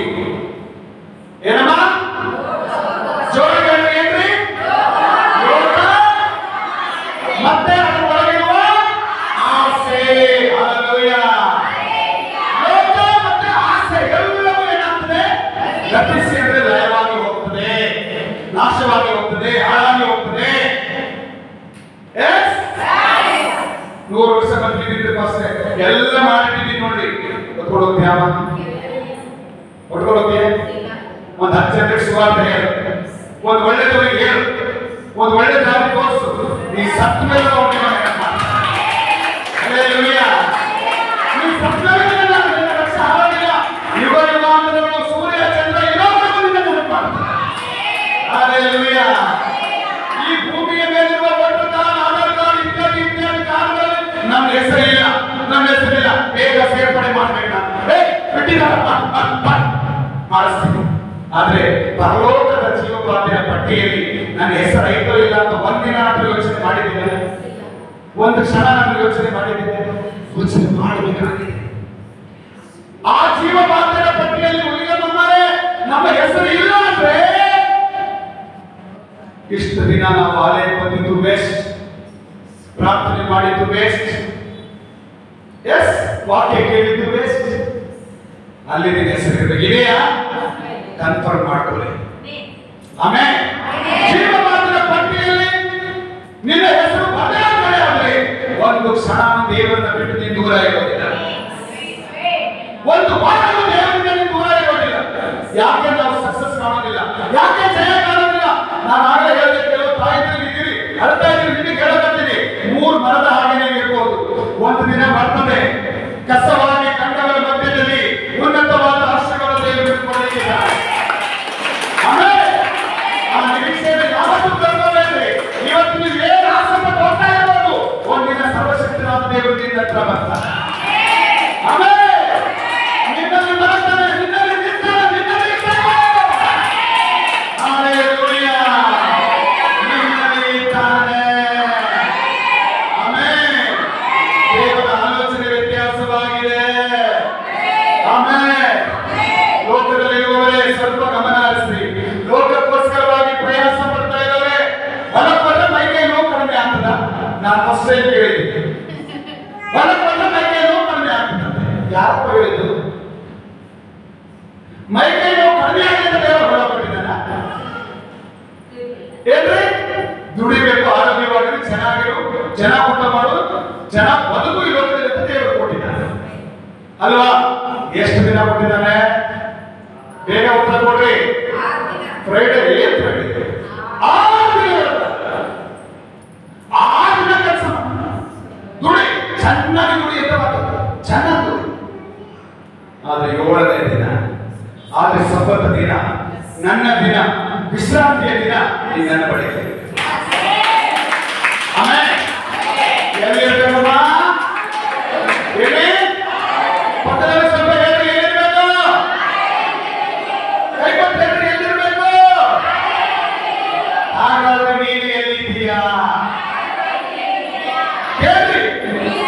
ನಾನು ಮಾಡಿ ತೋರಿಸ್ತಾ ಇದ್ರು ನೀವು ಕೈ ಇಲ್ಲ ಅಂದ್ರೆ ನಿಮ್ ಕೈಗಳು ಬಿದ್ದೋಗ್ಬಿಡಿ. ಎಲ್ಲಿದ್ದೀಯಾ ಹಾಗಾದ್ರೆ ನೀನು?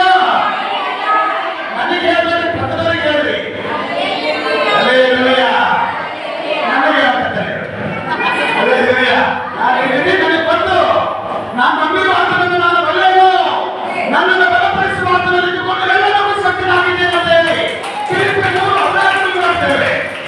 ಆಮೇಲೆ ಲೋಕದಲ್ಲಿದೆಯಾ? ಹುಷಾರ್. ಈ ಲೋಕ ನಿನಗೆ ಕೊಟ್ಟಿರುವುದು ಊಟ ಮಾಡು, ಆರೋಗ್ಯವಾಗಿ ಚೆನ್ನಾಗಿರು. ಎಲ್ಲದರ ಮಧ್ಯದಲ್ಲಿ ದೇವರನ್ನು ದರ್ಶಿಸು. ಇದೆಲ್ಲ ಕಟ್ಟವರು ಯಾರು ಅನ್ನೋದನ್ನ ಮೊದಲು ಅರ್ಥ ಮಾಡಿ. ಹಲ್ಲೆಲೂಯಾ. ಮೊದಲು ಅದನ್ನು ಅರಿ. ಆಮೇಲೆ ಆಮೇಲೆ ಅರ್ಥ ಆಗ್ತದ? ಎಲ್ಲರೂ ಕಾಯ್ತಾ ಹೇಳಿದ್ರು, ಲೋಕವು ಅದರ ಆಸೆಯು ಗತಿಸಿ ಹೋಗುತ್ತವೆ. ಏನಾಗಿ ಹೋಗುತ್ತವೆ? ಗತಿಸಿ. ಗತಿಸಿ ಅಲ್ಲ, ಗತಿಸಿ, ಗತಿಸಿ. ಅರ್ಥ ಆಯ್ತಾ? ಹಾಗಾದ್ರೆ ಲೋಕದಾಸ ಮಾಡ್ತಾರೆ, ಎಲ್ಲೆಲ್ಲಿ ಕೂಡಿಸಿಟ್ಕೊಳ್ತಾ ಇದ್ದೀರಾ, ಹುಷಾರಾಗಿರ್ರಿ. ಒಂದಿನ ನೀವು ಕೂಡಿಸಿಟ್ಕೊಂಡ್ರೆ ನೀವು ವಿರುದ್ಧವಾಗಿ ಕೂಗು ಹೇಳ್ತದೆ. ಒಂದಿನ ಕರ್ತನ ಆಯ್ತು, ಅಯ್ಯೋ ದೇವರೇ, ವಾಕ್ಯ ಕೇಳಿದ್ರಿಲ್ವಾ ಮನೆ ಸಭೆಯಲ್ಲಿ? ಹಾಗಾದ್ರೆ ನಿನ್ನ ಮನಸ್ಸಲ್ಲಿ ಹೋಗಿತ್ತು, ದೇವರ ದಿನ ಕೇಳ್ತಾರೆ, ಏನ್ ಮಾಡ್ತೀಯ? ಹಲ್ಲೆಲೂಯಾ. ಕೂಡಿಸಿಟ್ಟುಕೊಳ್ಳುವುದಕ್ಕೆ ಇದು ಸಮಯವೋ? ವಾಕ್ಯ ಕೇಳ್ತಾ ಇದ್ದೇನೆ, ಪ್ರಶ್ನೆ ಕೇಳ್ತಾ ಇದ್ದೇನೆ, ಗತಿಸಿ ಹೋಗ್ತದೆ. ಹುಷಾರಾಗಿರ್ಲಿ. ಏನೇ ಮಾಡಿದ್ರೆ ನಿಮಗೆ ಇದು ಗೊತ್ತಿರಬೇಕು, ಲೋಕ ಮತ್ತೆ ಅದರ ಆಸೆ. ಎಷ್ಟೇ ಅಂದ ಚಂದ ಲಾವಣ್ಯ, ಎಷ್ಟೇ ಹೇರ್ ಪಾಲಿಶು, ಬಣ್ಣ, ಟಿಕ್ ಟಿಕ್, ಏನಮ್ಮ ಲಿಪ್ಸ್ಟಿಕ್, ಎಷ್ಟೇ ವೈಭವವಿರಲಿ, ಒಂದಿನ ಎಲ್ಲವೂ ಗತಿಸಿ ಹೋಗ್ತದಮ್ಮ. ಆದ್ರೆ ನಿನ್ನ ಹೃದಯದ ಲಾವಣ್ಯ ಆಯ್ತಲ್ಲಮ್ಮ, ನಿನ್ನ ಹೃದಯದ ಅಂದ ಆಯ್ತಲ್ಲಮ್ಮ, ಇದು ಯಾವತ್ತೂ ಅಳಬರೋದಿಲ್ಲ.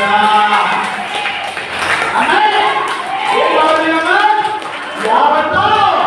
ಯಾಕಂದ್ರೆ ಆ ಹೃದಯದ ಅಂದಕ್ಕೆ ಕಾರಣವನ್ನು ಸರ್ವಶಕ್ತನಾದ ಶಾಶ್ವತತೆ. ಹಾಗಾಗಿ ಲೋಕದ ಆಸೆ ಮೇಲೆ ನೀವು ಲೋಕದ ಮೇಲೆ ಮನಸ್ಸಿಡಬೇಡ್ರಿ. ಆಮೇಲೆ ಕೊಲೊಸ್ಸೆ 3:3 ಹೇಳ್ತದೆ, 3ನೇ 1-2 ವಚನದಲ್ಲಿ ಹೇಳ್ತದೆ, ನೇರವುಗಳ ಮೇಲೆ ಮನಸ್ಸಿಡ್ರಿ, ಭೂ ಸಂಬಂಧವಾದವುಗಳ ಮೇಲೆ ಮನಸ್ಸಿಡ್ಬೇಡ್ರಿ. ಆಮೇಲೆ ಎಲ್ಲಿ ಮನಸ್ಸಿಡಬೇಡ್ರಿ? ಎಲ್ಲಿ? ಭೂ ಸಂಬಂಧ, ಭೂ ಸಂಬಂಧ, ಲೋಕದ ಸಂಬಂಧ, ಭೂಮಿಯ ಮೇಲೆ ಸಿಗ್ತಕ್ಕಂಥವುಗಳ ಮೇಲೆ ಅತಿಯಾಗಿ ಆಸೆಪಟ್ಟು ಓಡಬೇಡಿ. ಹಲ್ಲೆಲೂಯಾ. ಐಸ್ ಕ್ರೀಮ್ ಬಹಳ ಚೆನ್ನಾಗಿರ್ತದೆ, ಹಂಗಂತ ಮಿತಿ ಮೀರಿ ತಿನ್ನು, ಗೋಲ್ಡಾಗಿ, ಸದೆಯಾಗಿ, ಕಪ್ಪಾಗಿ, ನಾಳೆ ಉಸಿರಾಡಕ್ಕಾಗಲ್ಲ, ಸಟ್ಪಟ್ ಯಾವುದೇ ಇರಲಿ, ಯಾವುದಿಲ್ಲ. ಒಂದೇ ಅಂತ ನಾನು ಹೇಳಿದ್ರೆ ಒಂದು ಉದಾಹರಣೆ ತಗೊಂಡೆ ನಾನು ಅಷ್ಟೇ. ಯಾವುದೇ ಇರಲಿ, ಬೈಬಲ್ ಹೇಳ್ತದೆ, ಜೇನು ಸಿಹಿಯಾಗಿದೆ ಅಂತೇಳಿ ಹೆಚ್ಚಾಗಿ ತಿನ್ನಬಹುದು, ಮಿತವಾಗಿ ತಿನ್ನು. ಕಾರಿ ಬಿಟ್ಟಿಯೇ ಏನ್ ಮಾಡ್ತೀಯಾ? ಕಾರಿ ಬಿಟ್ಟಿಯ ಹುಷಾರ್. ಲೋಕ ಬಹಳ ಚೆನ್ನಾಗಿದೆ, ವಾವ್, ಆ ಕಡೆ ಹೋದ್ರೆ ಒಂದ್ ಸಿಗ್ತದೆ, ಈ ಕಡೆ ಹೋದ್ರೆ ಎರಡು ಸಿಗ್ತದೆ. ಆರಾಮಿರ್ತಿ ಬಿಡು, ಒಂದಿನ ಬರ್ತದೆ, ಒಂದಿನ ಕಾರುವ ದಿನ ಬರ್ತದೆ. ಇದು ಎಲ್ಲಿಯೂ ಕಲಿಯಲ್ಲ, ನೀವು ದೇವರ ಅಂಗಳದಲ್ಲಿ ಮಾತ್ರ ಕಲಿಯಲಿಕ್ಕೆ ಸಾಧ್ಯ. ದೇವರಿಗೆ ಮಾತ್ರ ಕಲಿಯಲಿಕ್ಕೆ ಸಾಧ್ಯ. ಲೋಕದ ಆಸೆ ಕಲಿಸಿ ಹೋಗುತ್ತವೆ, ಆದರೆ ಅಲ್ಲಿ ಅಡ್ಡಗೋಡೆ ಇದೆ. ಒಂದು ಕಡೆ ಲೋಕ ಇದೆ, ಒಂದು ಕಡೆ ದೇವರಿದ್ದಾನೆ. ಮೇಲ್ಗಡೆ ದೇವರಿದ್ದಾನೆ, ಪೂರ್ವ ಸಂಬಂಧವಾದದ್ದು ಲೋಕವಾಗಿದೆ. ಒಂದು ಕಡೆ ಬಾಯಿ ಲೋಕಕ್ಕೆ ಸಂಬಂಧಪಟ್ಟ ಈ ಶರೀರ ಮಣ್ಣಾಗಿದೆ, ಅದರ ಒಳಗಿರುವ ಆತ್ಮ ಪರಲೋಕಕ್ಕೆ ಸಂಬಂಧಪಟ್ಟದಾಗಿದೆ. ಹಾಗಾದ್ರೆ ಈ ಭೂಮಿಯ ಮೇಲೆ ಇರುವ ಜನ ಮನಸ್ಸಿಗೆ, ಮನಸ್ಸಿನ ಕಾರ್ಯಗಳಿಗೆ, ದೇವರ ಕಾರ್ಯಗಳಿಗೆ ಜಾಸ್ತಿ ಸಮಯ ಕೊಡ್ತಾ ಇಲ್ಲ. ಜಾಸ್ತಿ ಸಮಯ ಕೊಡ್ತಾ ಇರೋದು ಯಾವುದಕ್ಕೆ? ಮಣ್ಣಿಗೆ, ಮಣ್ಣಿಗೆ ಸಂಬಂಧಪಟ್ಟ ಈ ಬಾಡಿ. ನಾನು ನಿಮಗೆ ಕಳೆದ ದಿನ ಹೇಳಿದೆ, ಜಳಕ ಮಾಡಿದ್ರೆ ಬಂಗಾರ ಬರ್ತವೆ. ಕರೆಕ್ಟ್?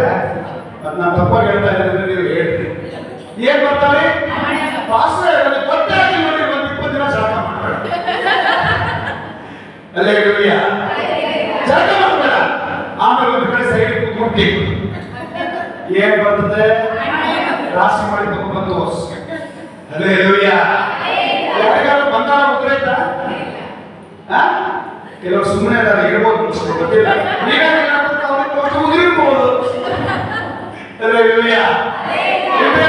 ನಿಮಗೆ ಬಂಗಾರ ಉದ್ರೈತಾ? ಈ ಕಡೆ ನಿಮಗೆ ಇಲ್ಲಲ್ಲ. ಇಷ್ಟು ಗೊತ್ತಾದ್ರೆ ಸಾಕು. ಆಮೇಲೆ ಲೋಕನೇ ಬೇರೆ, ಪ್ರಲೋಕನೇ ಬೇರೆ, ಮಣ್ಣೇ ಬೇರೆ, ಆತ್ಮನೇ ಬೇರೆ, ಶರೀರನೇ ಬೇರೆ, ಆತ್ಮನೇ ಬೇರೆ, ಪವಿತ್ರವಾದ ಕಾರ್ಯಗಳ ಬೇರೆ, ಅಪವಿತ್ರವಾದ ಕಾರ್ಯಗಳ ಬೇರೆ, ನಾಶವಾಗಿರುವ ಕಾರ್ಯಗಳ ಬೇರೆ, ಅದೇ ಬೇರೆ, ಉಳಿತಕ್ಕಂಥ ಕಾರ್ಯಗಳ ಬೇರೆ. ಬೈಬಲ್ ಹೇಳ್ತದೆ, ನಿತ್ಯ ಜೀವನ ಮೇಲೆ ಮನಸ್ಸಿಡ್ರಿ. ಆದರೆ ಈ ಆದಾಯ ಶಬ್ದ ಬಂದು ಬಹಳ ಚೆನ್ನಾಗಿ ನಿಮ್ಮ ಹತ್ರ ಯಾರಾದ್ರೂ ಬರ್ತಾರೆ, ಯಪ್ಪ ನೀನ್ ಬಹಳ ಒಳ್ಳೆಯವರು, ನೀನ್ ಬಹಳ ಶ್ರೇಷ್ಠ, ನೀನ್ ಬಹಳ ಎತ್ತರ ಎತ್ತರ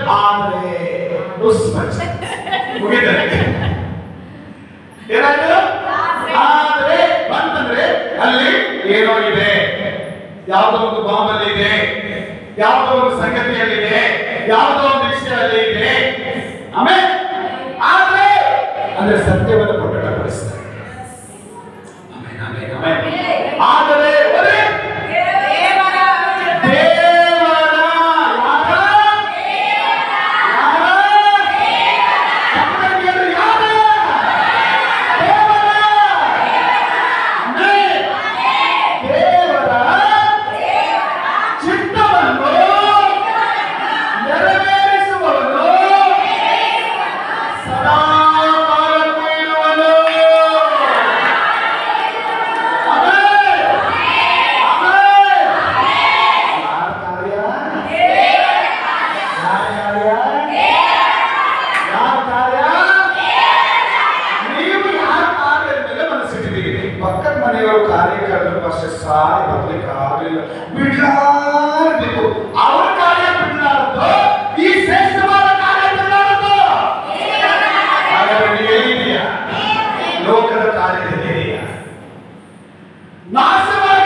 చెప్పండి,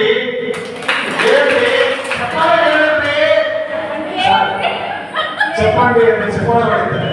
మಕ್ಕಳು ಎಷ್ಟು ಒಳ್ಳೆಯವರು చెప్పండి ಅಂದ್ರೆ ಅದೇ ಬಹಳ ಒಳ್ಳೆಯವರು. ಆಮೇಲೆ ಆ ಚಪ್ಪಲಿ ಒಳಗೂ ಚಪ್ಪಿದೆ, ಇನ್ನೊಳಗೂ ಚಪ್ಪಿದೆ, ಅದಕ್ಕೆ ಇನ್ನೊಂದು ಚಪ್ಪಿದೆ ಅದನ್ನು ತಗೊಂಡ್ಬರ್ಬೇಡಿ. ಅದೇ ಲೋಕ ಗತಿಸಿ ಹೋಗ್ತದೆ, ಅದರ ಆಸೆ ಗತಿಸಿ ಹೋಗ್ತದೆ, ಆದ್ರೂ ಕೂಡಿಸಿದ್ವಿ. ಲೋಕ ಗತಿಸಿ ಹೋಗ್ತದೆ, ಅದರ ಆಸೆಯು ಗತಿಸಿ ಹೋಗ್ತದೆ, ಆದ್ರೂ ಲೋಕದ ರೀತಿಯಲ್ಲಿ ಮಾತಾಡ್ತೀವಿ, ಲೋಕದ ರೀತಿಯಲ್ಲಿ ಆಲೋಚನೆ ಮಾಡ್ತೀವಿ, ಲೋಕದ ರೀತಿಯಲ್ಲಿ ಪ್ರಯಾಸ ಪಡ್ತೀವಿ, ಎಲ್ಲವೂ ಮಾಡ್ತಾ ಇದ್ದಾರೆ. ಬೈಬಲ್ ಹೇಳ್ತದೆ, ನಿನ್ನ ಪ್ರಯಾಸ ಲೋಕದಲ್ಲಿ ಪಡಬೇಕು ನಿಜ, ಆದರೆ ಅತಿಯಾದ ಪ್ರಯಾಸ ಇರ್ತಾರೆ. ಆಮೇಲೆ ಆಮೇಲೆ ಆಮೇಲೆ ಬೈಬಲ್ ಹೇಳ್ತದೆ, ಓದು ಓದು ಓದು ಓದು ಅತಿಯಾದ ಓದು ಪುಸ್ತಕ ಕರ್ಕೊಂಡು ಹೋಗ್ತದೆ ಅಂತ ಬೈಬಲ್ ಹೇಳ್ತದೆ. ಲಿಮಿಟ್ ಇರಬೇಕು, ಎಲ್ಲದಕ್ಕೂ ಲಿಮಿಟ್ ಇರಬೇಕು. ಊಟ ಊಟ ಊಟ ಅತಿಯಾದ ಊಟ ನೀವೇ ಏನಾರ ಹೇಳಿದ್ರೆ ನಿಮಗೆ ಅರ್ಥ ಆಯ್ತಾ? ಅಲ್ಲೇ ಅಲ್ವಯ್ಯ ಅರ್ಥ ಆಯ್ತಾ? ಯಾವುದೇ ಮಿತ ಮಿತ ಮಿತ, ಆದ್ರೆ ನಂಬಿಕೆಯ ವಿಷಯ. ಲೋಕದ ಮೇಲೆ ನಂಬಿಕೆ ಇದ್ರೆ ಕೆಟ್ಟ ಹೋಗ್ತೀಯ, ಗಂಡನ ಮೇಲೆ ನಂಬಿಕೆ ಇದ್ರೆ ಬಿದ್ದು ಹೋಗ್ತೀಯ, ಹೆಂಡತಿ ಮೇಲೆ ನಂಬಿಕೆ ಇಟ್ರೆ ಹಾಳಾಗ ಹೋಗು. ಗೊತ್ತಿಲ್ಲ, ಪ್ರಪಂಚದಲ್ಲಿ ಪ್ರೆಸೆಂಟ್ ಸರಿಸುಮಾರು 70 ಲಕ್ಷಕ್ಕೂ ಅಧಿಕ ಡೈವರ್ಸ್ ಕೇಸ್ಗಳು ಇವತ್ತಿಗೂ ಕೋರ್ಟ್ಗಳಲ್ಲಿ ನಡೀತದೆ. ಮದುವೆ ಮುಂಚೆ ನನ್ನ ಬಂಗಾರ, ನನ್ನ ಚಿನ್ನ, ನಂದು ನಂದು ನಂದು ನಂದು ನಂದು, ಮದುವೆ ಆಗಿ 1-2 ವರ್ಷ ಆದ್ಮೇಲೆ ನಿಂದು ನಿಂದು ನಿಂದು. Hallelujah hallelujah. ಸಹಿಸಿಕೊಂಡು ಬಾಳ್ವೆ ಮಾಡ್ತಕ್ಕಂತಹ ಹೆಣ್ಣು ಸಿಗ್ತಾ ಇಲ್ಲ, ಎಲ್ಲವನ್ನ ಸಂಪಾದಿಸಿಕೊಂಡು ಹೋಗ್ತಕ್ಕಂಥ ಗಂಡನೂ ಸಿಗ್ತಾ ಇಲ್ಲ.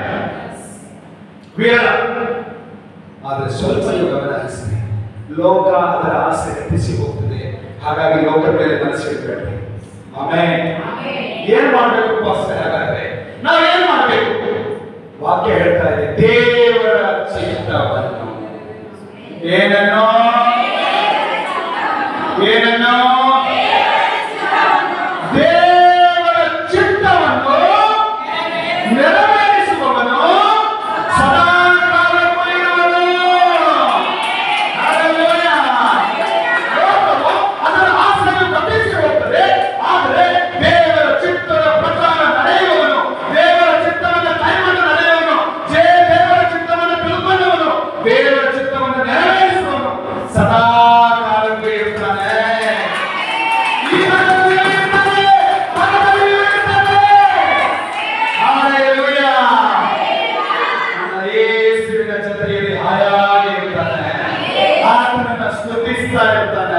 ಆತನನ್ನು ಭಜಿಸ್ತಾ ಇರ್ತಾನೆ, ಆತನನ್ನು ನಮಿಸ್ತಾ ಇರ್ತಾನೆ, ಆತನನ್ನು ಕೊಂಡಾಡ್ತಾ ಇರ್ತಾನೆ, ಆತನನ್ನು ಆರಾಧಿಸ್ತಾ ಇರ್ತಾನೆ. Amen hallelujah. ಹಾಗಾಗಿ ದೇವರ ಕಾರ್ಯದ ಶ್ರೇಷ್ಠತೆಯಲ್ಲಿ ನಾವು ಇದ್ದೇವೆ. ಆಮೆನ್. ವಿಚಾರ ಮಾಡ್ರಿ, ನನ್ನನ್ನು ನಂಬುವವರು ಸತ್ತರು ಬದುಕುವನು, ಬದುಕುತ್ತಾ ನನ್ನನ್ನು ನಂಬುವ ಪ್ರತಿಯೊಬ್ಬರು ಎಂದಿಗೂ ಸಾವನ್ನ ಕಾಣುತ್ತಾರೆ. ಅಂದ್ರೆ ಸಾವನ್ನ ಕಾಣೋದಿಲ್ಲ ಅಂದ್ರೆ ನರಕವನ್ನ ಕಾಣೋದಿಲ್ಲ, ಪಾತಾಳವನ್ನ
ಹಲ್ಲೆಲೂಯ. ಎರಡು ದಾರಿ ತೋರಿಸ್ಬೇಡ, ಎರಡು ಮಾರ್ಗ ತೋರಿಸ್ಬೇಡ, ಎರಡು ಜನರನ್ನು ತೋರಿಸ್ಬೇಡ, ಎರಡು ಸಭೆಗಳನ್ನು ತೋರಿಸ್ಬೇಡ, ಎರಡು ರೀತಿಯಲ್ಲಿ ನಡಿಬೇಡ, ಎರಡು ಕಾರ್ಯಗಳ ಮೇಲೆ ಮನಸ್ಸಿಡಬೇಡ. ಒಂದು ದಾರಿ, ಒಬ್ಬನೇ ದೇವರು, ಒಂದೇ ಆತ್ಮ, ಅದನ್ನು ಪ್ರಕಟಪಡಿಸು. ಆಮೇಲೆ ಆತ್ಮಿಕವಾಗಿ ಬೆಳೆಯುತ್ತಾರೆ. Hallelujah, hallelujah. ನಿಮ್ಮಪ್ಪ ಯಾವ ದೇವರು, ಅವನು ಅನ್ನೋದು ತೋರಿಸ್ಬೇಡ, ಅವನೇ ನಮ್ಮಪ್ಪ ಅಂತ ತೋರಿಸ. ಆಮೇಲೆ ಆವಾಗ ನಿನ್ನ ಮಗು ಗಲಿಬಿಲಿಗೆ ಒಳಗಾಗಲ್ಲ, ನಿನ್ನ ಕಂದ ಗಲಿಬಿಲಿಗೆ ಒಳಗಾಗಲ್ಲ. ನನಗಿರುವ ಅಪ್ಪ ಒಬ್ಬನೇ, ನನ್ನ ಜೀವವುಳ್ಳ ಅಪ್ಪ. ಹಲ್ಲೆಲೂಯ. ಗಮನದಲ್ಲಿರಲಿ, ಶ್ರದ್ಧೆಯಿಂದ ನಾನು ಪಾಲಿಸಬೇಕು. ಆಲಿಸಿದ್ದೀರಾ? ಆಲಿಸಿದ್ದೀರಾ? ಆಲಿಸಿದ್ದೀರಾ ಮೇಲೆ ಪಾಲಿಸಬೇಕು. ಆಮೇಲೆ ಆಲಿಸಿದವನು ಪಾಲಿಸ್ತಾನೆ, ತಾಳಿದವನು ಬಾಳ್ತಾನೆ, ನಂಬಿಕೆಸ್ತನು ಬದುಕ್ತಾನೆ. ಆಮೇಲೆ ನಿರೀಕ್ಷೆಯುಳ್ಳವನು ಪರಲೋಕ ಸೇರಿಕೊಳ್ತಾನೆ. ಆಮೇಲೆ ಆಮೇಲೆ ದೇವರ ಭಯಭಕ್ತಿ ಉಳ್ಳವನು ಸುವಾರ್ತೆಸ್ತಾನೆ. ಲೋಕಕ್ಕೋಸ್ಕರ ಅವನು ಪ್ರಯಾಸ ಪಡಲ್ಲ. ಅವನು ಪ್ರಯಾಸ ಪಡೋದೆಲ್ಲ ದೇವರ ಚಿತ್ತ ಮಾಡಬೇಕು. ದೇವರೇ, ನನ್ನ ಜೀವನದಲ್ಲಿ ನಿನ್ನ ಚಿತ್ತ ಏನಿದೆ ಸ್ವಾಮಿ, ನನಗೆ ಕಲಿಸ್ಕೊಡು, ನಾನು ಅದನ್ನು ಮಾಡಬೇಕು. ಆಮೇಲೆ ನಾನು ಸಭೆಗೆ ಏನ್ ಮಾಡಬೇಕು, ನಾನು ಸೇವೆಗೆ ಏನ್ ಮಾಡಬೇಕು, ನಾನು ಏನ್ ಮಾಡಬೇಕು, ನಿನ್ನ ಚಿತ್ತ ನನಗೆ ತಿಳಿಸ್ಕೊಡಪ್ಪ, ತಿಳಿಸ್ಕೊಡಪ್ಪ. ನೀನು ಕೊಡುವ ₹1 ವ್ಯರ್ಥವಾಗಿ ಕಳೆಯಬಾರದು. ಬಹಳಷ್ಟು ನಿಮಗೆ ಹೇಳ್ತೇನೆ, ದೇವರು ನಿಮಗೆ ಕೊಟ್ಟಿರೋದು ದೇವರ ಹಣ. ದೇವರು ನಿಮಗೆ ಕೊಟ್ಟು ನೀನು ಪ್ರಯಾಸ ಇರಬಹುದು, ಆದ್ರೆ ನಿಮಗೆ ಕೊಟ್ಟಿರೋದು ದೇವರು ಆಲ್ರೆಡಿ ತಗೊಂಡಿದ್ದೀಯ. ಹಲ್ಲೆಲೂಯ. ನಿನ್ನ ಪ್ರಯಾಸದ್ದು ಹಂದಿಗಳ ಮುಂದೆ ಚೆಲ್ಲಬೇಡ, ನಿನ್ನ ಪ್ರಯಾಸದ್ದು ಬೇಡವಾದ ಕಾರ್ಯಗಳ ಮುಂದೆ ಚೆಲ್ಲಬೇಡ. ದೇವರು ನಿಮಗೆ ಕೊಟ್ಟಿರೋ ಹಣ ಯಾರೋ ಇದರಲ್ಲಿ ಏನೋ ಪಾಪ ಮಾಡ್ತಾ ಇದ್ದಾರೆ, ಏನೋ ಅನ್ಯಾಯ ಮಾಡ್ತಾ ಇದ್ದಾರೆ, ಏನೋ ದೇವರಿಗೆ ಇಷ್ಟ ಇಲ್ಲದ ಕಾರ್ಯಗಳಿಲ್ಲ ಅಂದ್ರೆ ಅವನಿಗೆ ಕೈ ಎತ್ತಿ ಕೊಡಬೇಡ. ಆಮೇಲೆ ಕೊಡಬೇಡ. ಬಡವರಿಗೆ ಕೊಡು, ಭಿಕ್ಷೆಗಳಿಗೆ ಕೊಡು, ಕೈಕಾಲಿಗಳಿಗೆ ಕೊಡು, ಕುಳ್ಳರಿಗೆ ಕೊಡು, ಅನಾಥರಿಗೆ ಕೊಡು. ಆದರೆ ನಿನ್ನ ಹಣವನ್ನ ಮಣ್ಣಿಗೆ ಪಾಲು ಮಾಡಬೇಡ. ಹಲ್ಲೆಲೂಯ. ನಿನ್ನ ಬೇಡ ಬರ್ತಾರೆ, ಆದರೆ ಬೇಡುವವರಿಗೆ ನೀವು ಕೊಡುವಾಗ ಬಹಳ ಜಾಗ್ರತೆಯಿಂದ ಇರಬೇಕು. ಯಾವಾಗ ನಿನಗೆ ಕೊಟ್ಟಿರೋ ಹಣನ ನೀವು ಬೇಕಾಬಿಟ್ಟಿಯಾಗಿ ಯಾವಾಗಲೂ ಇಳಿಬಿಡು ಕೊಡಬೇಕು ಅಂತ ಕೊಟ್ಟೆ, ಕೆಟ್ಟೆ ಉದ್ಯೋಗ ಕಳ್ಕೊತೀಯ, ವ್ಯಾಪಾರ ಕಳ್ಕೊತೀಯ, ಬೀದಿ ಬಂದ್ಬಿಡ್ತೀಯ. ಆಮೇಲೆ ದೇವರೇ ನಾನು ನಿನ್ನ ಹತ್ರ ಬರ್ತದೆ, ಏನಾಯ್ತು? ದೇವರಿಗೆ ನಿನಗೆ ಸಂಬಂಧ ಇಲ್ಲ. ದೇವರು ಹೇಳಿದ ನಿನಗೆ ಕೊಟ್ಟಿರೋ ಹಣ ಜಾಗ್ರತೆಯಿಂದ ಉಪಯೋಗ ಮಾಡಬೇಕಂತ ದೇವರು ಹೇಳಿದ್ದಾನೆ. ಹಲ್ಲೆಲೂಯ. ಒಳ್ಳೆ ಹಣ ದೇವರು ಕೊಟ್ಟಿದ್ದಾನೆ, ಹಾಲು ಕುಡಿಲಿಕ್ಕೆ ಒಳ್ಳೆ ಹಾಲು ಕೊಟ್ಟಿದ್ದಾನೆ, ಕುಡಿ, ತಿಂದು ಮಜಾ ಮಾಡು, ದೇವರಿಗೋಸ್ಕರ ಜೀವನ ಮಾಡು. ದೇವರು ಕೊಟ್ಟ ಹಾಲನ್ನ ನೀನು ವ್ಯರ್ಥವಾದ ಕಾರ್ಯಕ್ಕೆ ಉಪಯೋಗ ಮಾಡಬೇಡ. ನಾನು ಹೇಳಿದ್ರೆ ನಿಮಗೆ ಅರ್ಥ ಆಗ್ತಾ ಇದೆ. ಆಮೇಲೆ ಯಾರು ಇಲ್ಲ ಅಂತ ಹೇಳಿ ಇದನ್ನು ಮಾತಾಡಿದಾರೋ ಅವರಿಗೆ ಏಳಷ್ಟು ದಂಡನೆ ಬಂದೇ ಬರ್ತದೆ. ಆಮೇಲೆ ದೇವರು ತಿಳ್ಕೊಂಡಿದೆ ಅಲ್ವಾ, ಸತ್ಯ ತಿಳ್ಕೊಂಡಿದೆ ಅಲ್ವಾ, ಬದುಕು ದೇವರಲ್ಲಿ ಹೆಂಗೆ ಬದುಕಬೇಕಂತ ಮೊದಲು ವಚನ ಓದಿಸಿದೆ. ಕೀರ್ತನೆ 34:5, ಆತನನ್ನೇ ದೃಷ್ಟಿಸಿದವರು, ಯೇಸುವನ್ನೇ ದೃಷ್ಟಿಸಿದವರು, ಯೇಸುವಿನ ಮಕ್ಕಳು, ಅವರು ಯಾವತ್ತೂ ಅವರ ಮುಖ ಹೆಜ್ಜೆಯಿಂದ ಹಾಗೆ ನಿಂತ್ಕೊಂಡು ಹೇಳಿದ್ರು ಏನಾಗೋದಿಲ್ಲ, ಅವರ ಮುಖ ಹೆಜ್ಜೆಯಿಂದ ಕೇಳೋದಿಲ್ಲ. ನೀನು ಮುಖ ಕೇಳ್ತಾ ಇದೆ ಅಂದ್ರೆ ಹುಷಾರ್, ದೇವರಿಗೆ ಭಯ ಪಡು. ಆಮೇಲೆ ನೋವು ಬರ್ತದೆ, ಯಾವಾಗ ಸಾಹಿತ್ಯವೂ ಗೊತ್ತಿಲ್ಲ, ಯಾವಾಗ ಲೋಕ ಬಿಟ್ಟು ಹೋಗ್ತೇವೋ ಗೊತ್ತಿಲ್ಲ. ಹೋಗೋದ್ರೊಳಗೆ ನಿಮಗೆ ಹೇಳ್ತಾ ಇದ್ದೇನೆ, ದೇವರ ಚಿತ್ತ ನೆರವೇರಿಸು. ನೆರವೇರಿಸಲು ಏನ್ ಮಾಡ್ತಾನೆ? ಸದಾ ಕಾಲಕ್ಕೂ ಇರುವನು. ಏನ್ ಮಾಡುವನು? ಏನ್ ಬಾಯಿ ತೆಗೆದು ಏನ್ ಮಾಡೋದು? ದೇವರ ಚಿತ್ತ ನೆರವೇರಿಸುವನು, ಸದಾ ಕಾಲ ಇರುವನು. ಆಮೇಲೆ ಪಕ್ಕದವ್ರಿಗೆ ಹೇಳಿದ್ರೆ ಸಾಯಲ್ಲ, ನರಕಕ್ಕೆ ಹೋಗಲ್ಲ, ನೀನು ದೇವರ ಚಿತ್ತ ನೆರವೇರಿಸು. ಪರಲೋಕದಲ್ಲಿಯೂ ಭೂಲೋಕದಲ್ಲಿಯೂ ಸದಾ ಕಾಲವೂ